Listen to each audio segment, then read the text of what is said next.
First thing I'll say is I'm so glad that we have so many people at this panel. This is great.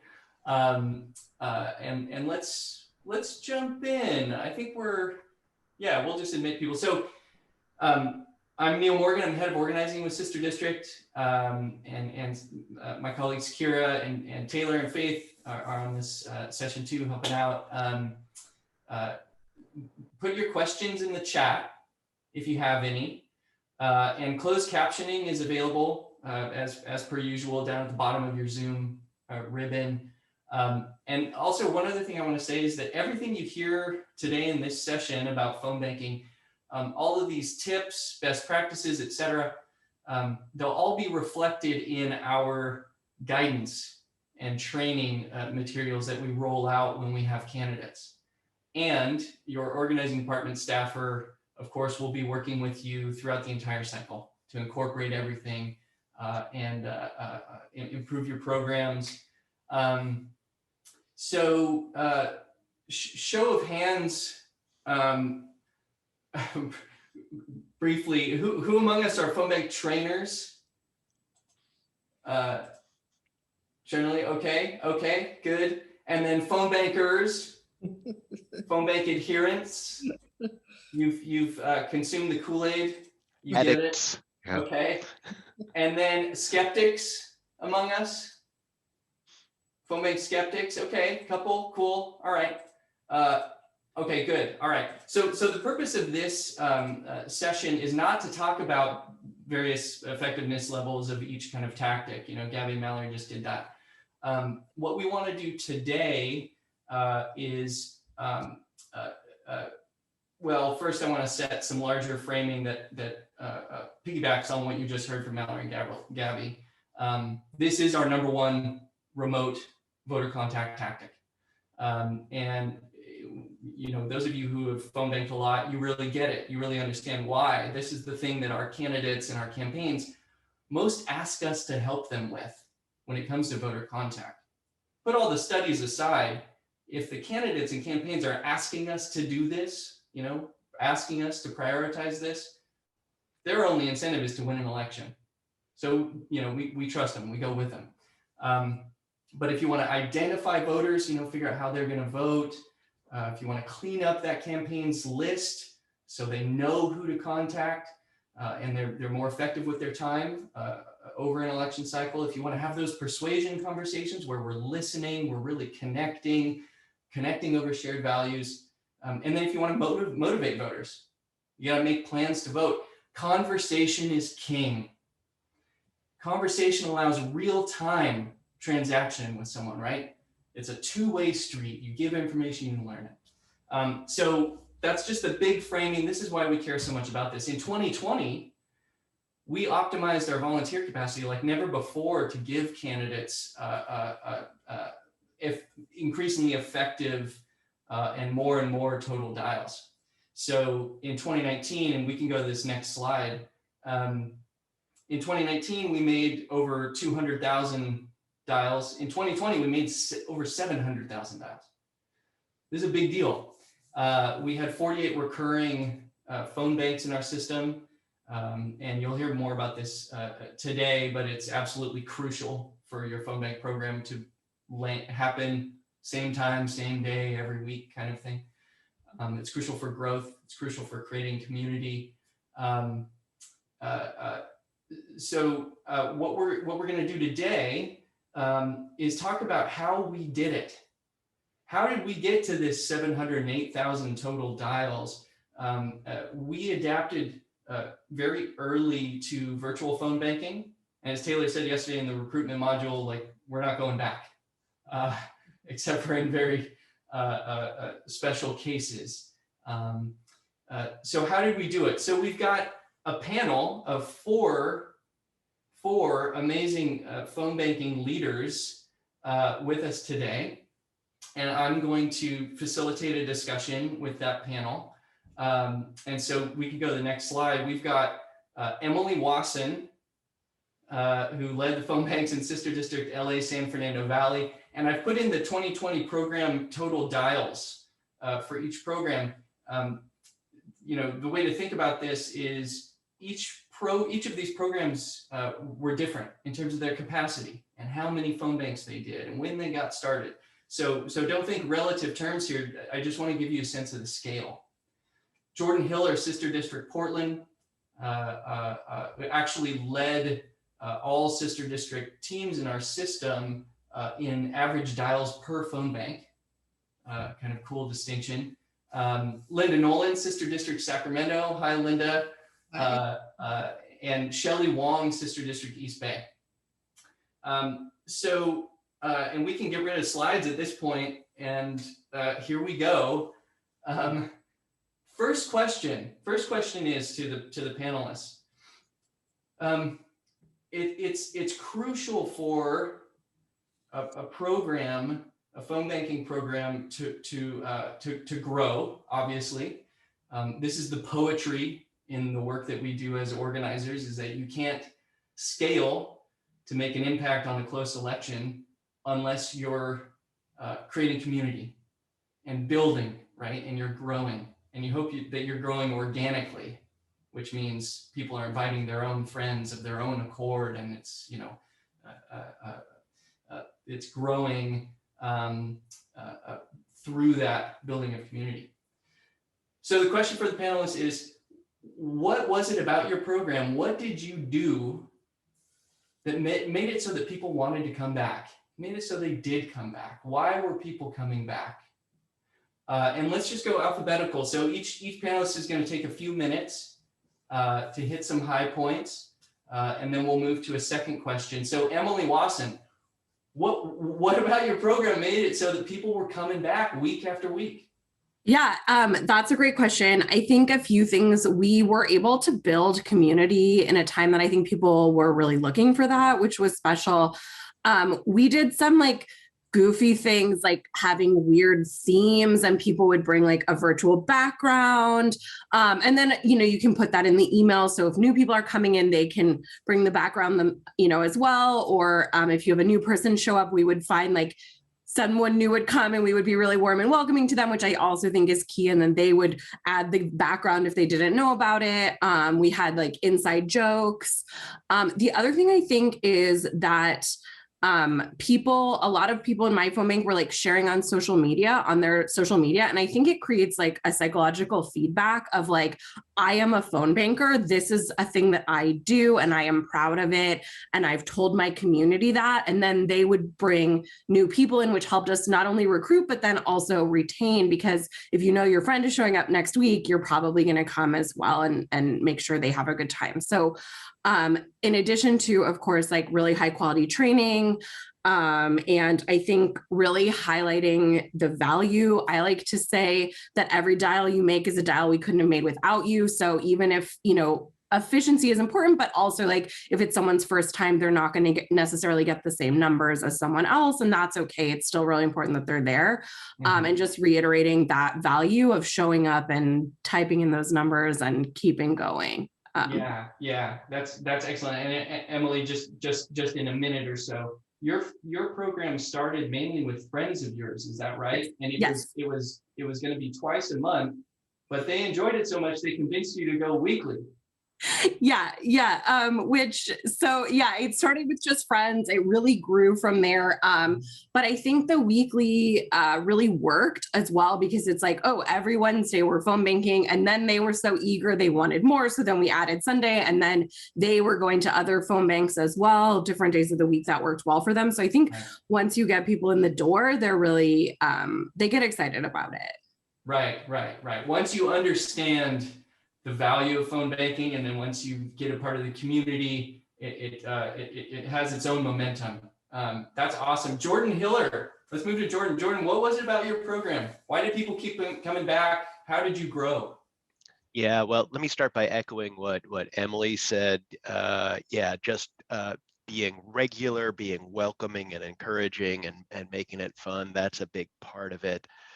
I think if you start early, we started ours in May, and again, like Emily said, it's the pandemic. People are looking for stuff to do, but we started early and we started small. And there, for a good first couple of months, it was 5 people, 10 people, And that was okay because we were building our team and we were working out the kinks and figuring out how to do this on the fly. So yeah, just being regular and doing it every week, that was a huge part of it. Uh, Another thing that I credit to for our engagement is something that I was resistant to. And Neal, this is something you've always promoted, which was tracking your stats. And I'm late to the party on this for sure. I was resistant. I was like, oh, this is a pain. I don't want to do this. And what's the point? But it was incredibly motivating for our volunteers. So, you know, if you track those stats and you get people and you feed it back to people later about how they did and see the trends over time, it really surprised me just how people responded to that and, you know, wanted to get better and you know, that also enables individual recognition because you can celebrate people when they get over a certain number of calls or something. So yeah, that was a big surprise for me, just how effective that turned out to be. Yeah, and you were tracking just total dials. That's right. We kept it pretty simple. We had everybody report total dials. And when we started, it was enough to just have them do it in the chat so we could harvest the chat later and do it that way. But as our phone bank grew, we switched to a Google form. Actually, I saw Mara on the call. I copied her Google form for my phone bank totals. So thanks, Mara.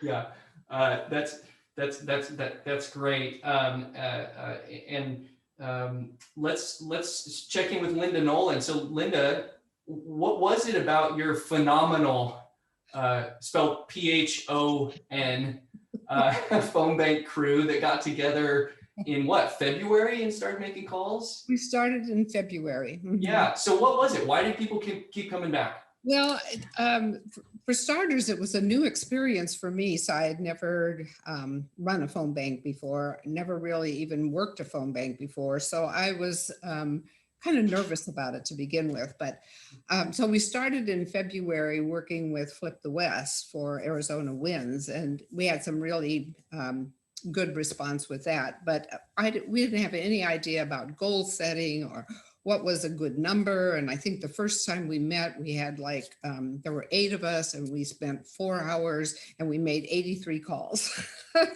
And we didn't know whether that was good or not. But I think one of the things that was the most instrumental in that group started from the very beginning. And I, having had a little bit of work done in PTA many, many years ago, I understood the principle that you have to take care of your volunteers. And so when volunteers didn't respond to the requests that we had in our posting of, you know, you have to have a computer, you have to have your own phone, please get, you know, download Zoom, please, you know, get an action ID. It occurred to me that either they didn't quite understand the technology or they just assumed that magically all that was going to happen. So I started early on making individual calls to every single registrant. And I explained to them what the program was, what it wasn't, that I would be the person that they would see at the meeting, that I was there to do the training, that I was there by phone and text to help them through some of these things. And one of the things to know is that most of our group were older people. They were 60 and in their 60s and 70s. So they weren't very technologically advanced. So in those phone calls, I was able to weed out people who just signed up and didn't really know what it was that they were going to be doing. And they decided that that was not what they wanted. They thought that they were going to be calling for California. They really wanted to work on the national campaign. So it eliminated a lot of problems for people of coming into the meeting and being embarrassed because they weren't prepared, or that they didn't, you know, that wasn't really what they wanted to be doing. So sure, that builds on that principle of you get to know me and I get to know you. And it just kind of gelled in that way. And most of our people, you know, we didn't know each other. So it grew organically through our postings. But I think that's what really clinched the group. They felt safe. coming and being talked to. They knew that it was a communal effort, and we all went through the same issues with our computers and all the technology. And, we gave each other permission to, make mistakes. And, we democratically made a lot of decisions about how often we were going to meet and when, and Yeah. how the structure of the group was going to go. Yeah, yeah. And Linda, you had folks who became friends. We did. And every Wednesday you became friends. You created a community. And same with Emily and Shelly. We're going to talk to Shelly next, and same with Jordan's phone bank. People knew they had that cadence. Every Wednesday I'm going to show up. I'm going to fight the good fight. I'm going to see my friends. I'm going to get a little bit better at phone banking, because once you catch the bug, trust me, it never leaves. You'll be phone banking until you can no longer pick up a phone. Yes, absolutely. And so Shelly, Sister District East Bay, Shelly Wong, you ran a great program. Why did people keep coming back? What was it? How did you grow? You're on mute, my friend. Yeah. There we go. Yeah. Can you hear me now? Yep. Okay. So Sister District East Bay, we started last year. So we started from ground zero. We had no members, and we reached everyone by the newsletter. And so the first thing I did was when Neal said I should go to Jordan's and attend one of Jordan's phone bank and get training. And that was the best thing ever, because he had been running for a few months already. And I also got onto his weekly email blasts, and I basically followed Jordan and his momentum. And the most important thing is the regular. I adopted the same time frame that Jordan did on Sunday, and that made it easy for everyone. The next thing I followed from Jordan is he sent out twice a week. Here's your email, and it's going to be on Sunday, and you need everything. This is what you need to do. And then the morning of, this is what you need to do to get into Zoom. This was before we even started doing the text reminders.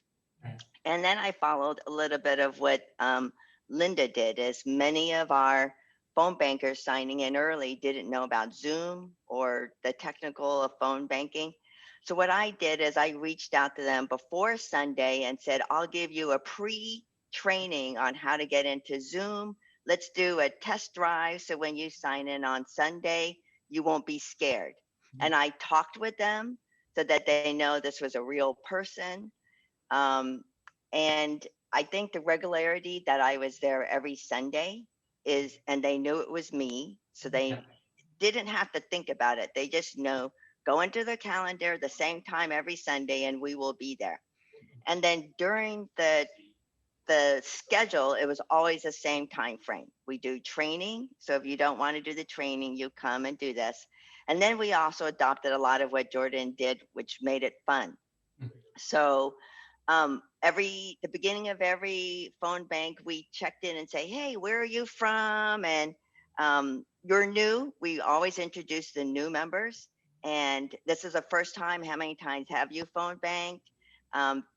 And then we had breakout rooms. So if someone was new, we had a special person who taught them and trained them, and sometimes even on their phone. It might even take a whole hour to get someone in. But we did that special technique. And those were the ones who always came back. Like once they got trained and it was hard and painful, every week they came. Then after that, we did a lot of what Jordan did. So Jordan first, since I had joined his phone bank, he invited me to what is called the Battle of the Phone Banks, and he started it. And so he invited us to have a battle with him, which team would have the most number of dials. And that was beyond anything, the one that really got our phone bankers really excited. We started with maybe 5. And no, I think actually we jumped off really quickly. Our first phone bank, we had 20, but then it dipped, and we were trying to figure out how do we get them back up. And Jordan he started at 5 or 10. And when we started our first phone bank, we had more than he did, but ours dipped pretty quickly. So Jordan said, hey, let's do this battle. Maybe both of us can get an increased number of phone bankers into our phone bank. So we did the battle and it worked tremendously. So what Jordan says, competition is really the feedback of how many dials have you made. So we started doing what Neal said, count how many dials. Everyone has to report their number of dials. And we had people who would not leave until they got to their magic number, 100 dials. And then, so we increased the number of phone bankers by doing the battle. Then we gave them the tools and had them count. And every time they wanted to have more dials than the last time they were there. So if they started at 10, they go to 20, they go 30. And then we tell them, oh, we have such and such. He makes 100 dials every week. And then they all go, I can't leave until I do 100 dials, no matter how long it takes me. And so everyone was trying to do more and more people. And then we started shouting out, if you brought a friend, okay, can you bring a friend? We started having people bring 5 friends, like their sons, their wives, their husband, their neighbor. And so it was like 3 permutations that we were increasing. Yes. But we all made it fun. We shouted them out. Mhm. And so similar, we also started a newsletter. So we call it the Phone Bank newsletter. We always sent it out on Monday, maybe Tuesday, because you have phone banking on Sunday. So we recorded the highest, who had the highest number of dials, or who brought the most number of friends that week, or some funny things, some funny calls. And we tried to make all the newsletters so they always watch the newsletters. Yeah. And they like hung on the newsletters, and then you just drive them back into the next round. So those were our stories. Yeah, that's excellent, Shelley. So just to summarize a few things that we heard. So we're talking about, why do people come back? You heard that, it's about that recurring cadence of your phone bank. People just kind of put it in their calendars, they get in the flow, right? That's crucial.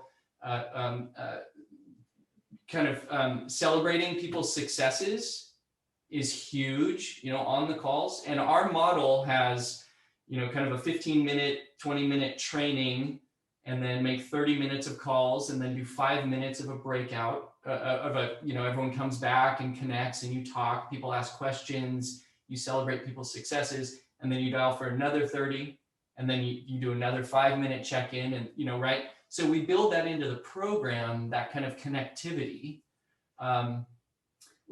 Before we move to this next question, which we have to do, but just really quickly, let me say something about in your training, you all made sure that your phone bankers knew what success looked like. This is so important, right? It's a phone banking success to find that wrong number. That's not a downer. If you don't tell people that that's a success and why that helps the campaign, they will leave that phone bank, hey, honey, how was the phone bank? Well, it was a bummer. I found all these wrong numbers, all these people that moved out of state. That person's not going to come back, right? But if you train them well and help them understand why those things help campaigns, they'll get it and they'll feel that feeling of success. The number one thing that makes someone come back to a phone bank is if they feel success in their bones. If they feel that they were successful, they're highly likely to come back. And then you do all the other things right. And again, the poetry here is the only way we can do some damage in a close race is if we create community and we grow and we're connected and people are friends, right? Okay, next question. In terms of, so we measure a good phone bank program by the effectiveness of the calls, which effectiveness increases as people go through your program and just learn week to week, right? Everyone just kind of gets better, and so that's important. So it's effectiveness of the calls. But the whole goal of phone banking is to speak with as many voters as we can in a given amount of time. Because again, that two-way street of conversation is so crucial. So we have some control over our contact rate, not really. We have some tools to help us there, but we don't want volunteers thinking about contact rate. What we want them thinking about is, total dials, and dial efficiency is a big part of this. So this question is, how did you make total dials something that's motivating for people, and dial efficiency? And I want to go to Jordan first, if I can, on this one. Specifically, Jordan, one might look at an emphasis on dial efficiency, which is, how many calls are you making in a given hour? We use minutes per dial,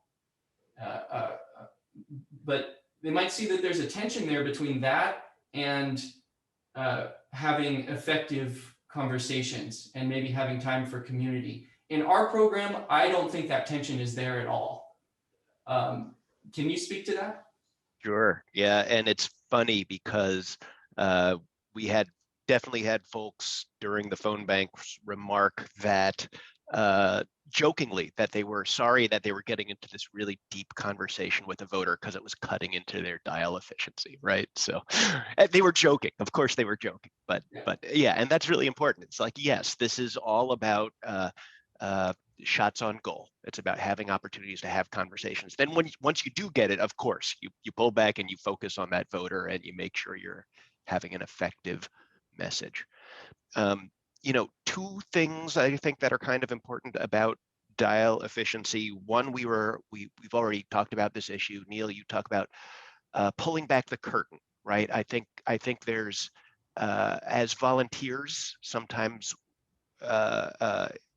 not enough attention is paid to helping volunteers understand exactly what it is they're doing and why it's valuable. So if you can help them think about it like a campaign manager who is trying to talk to everybody in the district, then people say, oh yeah, I get it. We got to make a lot of calls, right? And if they know to expect, yeah, we're going to have a low contact rate. That's why it's important to make so many dials.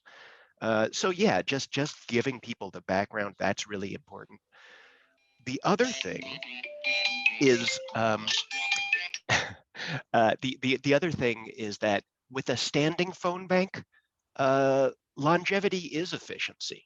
You can I would rather have somebody who comes back week after week and makes 25, 30 dials than somebody who makes 100 dials once and then never shows up again, right? We don't want to burn people out. So we build our community, we build capacity, we make people feel valued, make sure they know how they're contributing, and then they come back, and over their career as a phone banker in the cycle, they just make a ton of dials.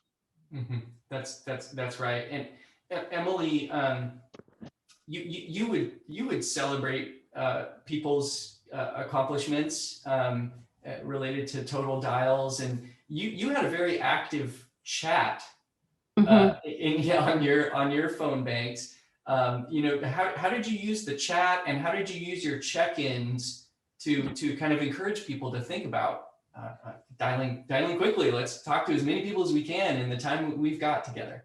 Yeah, I must admit, I know it's not best practices, so I'm hesitant to say this, but my group was not interested in the check-ins and we ended up nixing them. Oh, that's right. Yeah.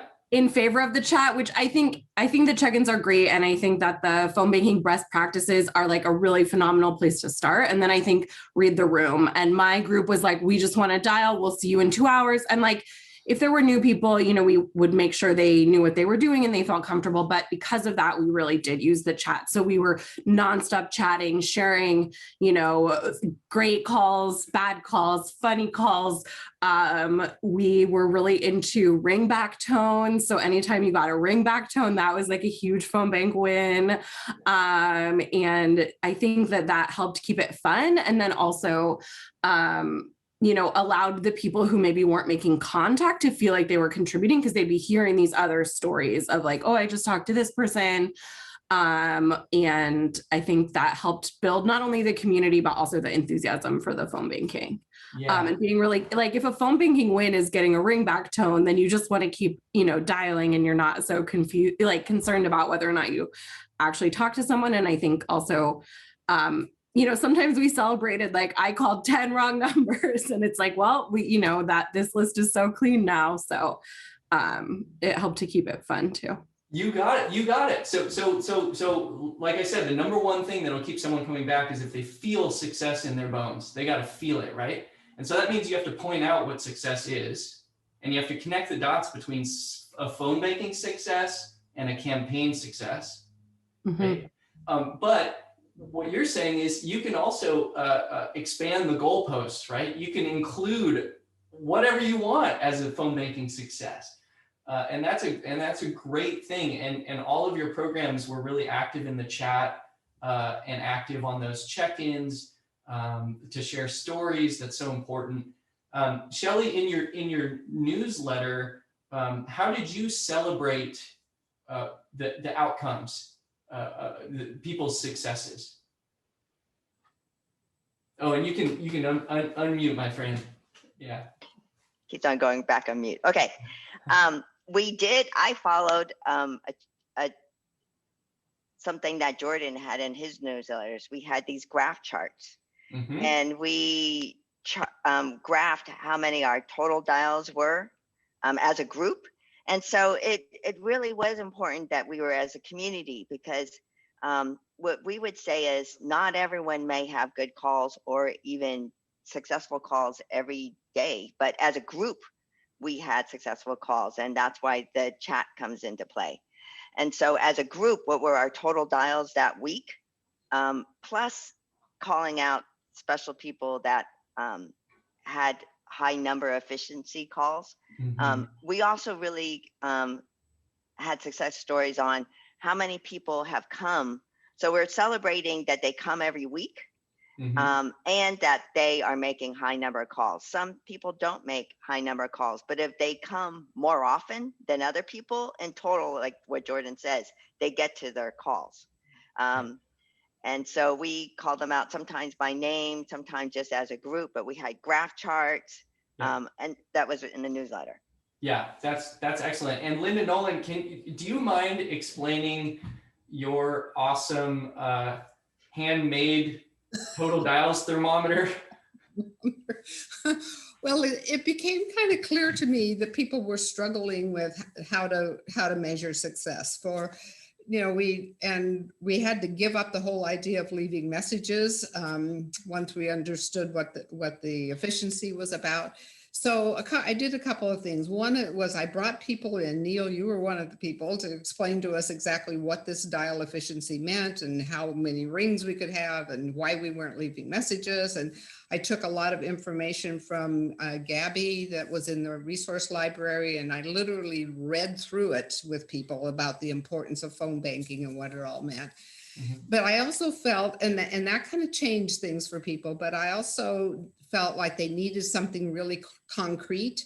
And so one of the metrics that we started doing was we were keeping track of the non-viable numbers. So at the end of the day, we could say we had this many moves, these people died, these people refused and told us to get off their list. So we saw, in a concrete number, how we had reduced that universe of voters.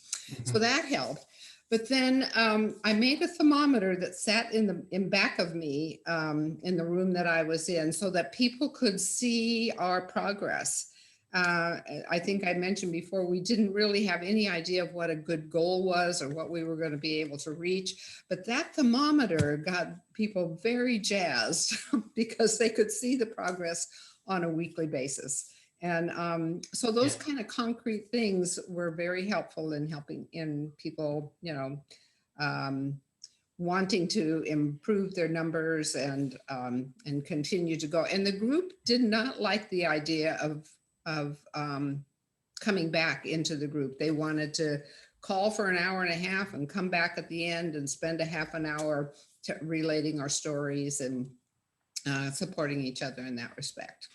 Yes, and Taylor just put into a chat, Linda was kind enough to write up a case study for us, and there's a photo of her thermometer, and I just have a look at it. It's so cool. They started out, their first phone bank had, you had 80 something dials. 83 dials in 4 hours and 8 people. Yeah, and that's partially an organizer fail on my part that I didn't step in and prepare you better for that first phone bank. I'm sorry. But your thermometer, you kept going to 28,000 dials. You had to put the thermometer up the wall and then across the ceiling. Across the ceiling, right. It's so cool. Everyone check it out. All right, we have 4 minutes remaining. Again, all of what you've heard today, all these tips, all these best practices, this is something we did so well in this. I don't think there's an org out there that did better than us in how we ran phone banks. Quite honestly, I think we did this very, very well. We're going to do it even better next year. And in all of the materials and guidance that we roll out when we have candidates, all of what you heard is going to be reflected in all of that. So have no fear. We're going to do a lot of train the trainers events. Are there questions in the chat? Is there like one question in the chat maybe I can get to? Taylor, is there anything that or anything that anyone else is seeing that's come up a few times that I should touch on? We've been going and answering most of the questions, but I think really hammering home how you talk about hangups, angry responses, and working through the dozens of no answers and reiterating how we celebrate that would be great. Right. Okay. So this is key. So again, if you take one thing away from this presentation or this session, it's that for phone bakers to come back, they've got to feel success in their bones. And it's a responsibility for us to train them very well at the top and to celebrate those successes. But we got to train them well so they know what success looks like. It's like an Easter egg hunt if you don't know that you're looking for Easter eggs, right? So you need to make them very clear with people why a wrong number is a success. And so at the top in our training program, we say, look, we're calling voters today who the campaign thinks are in the ballpark of voting with them. Part of our job is to find out where in the ballpark they are. Are they in the nosebleeds? Are they on second base? Are they on home plate? Maybe they're not in the ballpark. And that's a success for us to find out that they're not in the ballpark because it allows the campaign to be more effective over time. If I find someone who's moved out of state and can't vote in this state, I relay that to the campaign. The campaign has no reason to spend time trying to communicate with them. That saves them time. So instead of me calling that voter again next week, I might call someone who's undecided, right? So this is how we do our training. And that's how you make sure that someone walks away and they tell their spouse at night, hey, how was the phone bank? You know, it was great. I found 5 wrong numbers and I found 2 people who moved out of state. And I even found a couple people who were like, no how, no way am I ever going to vote for a Democrat.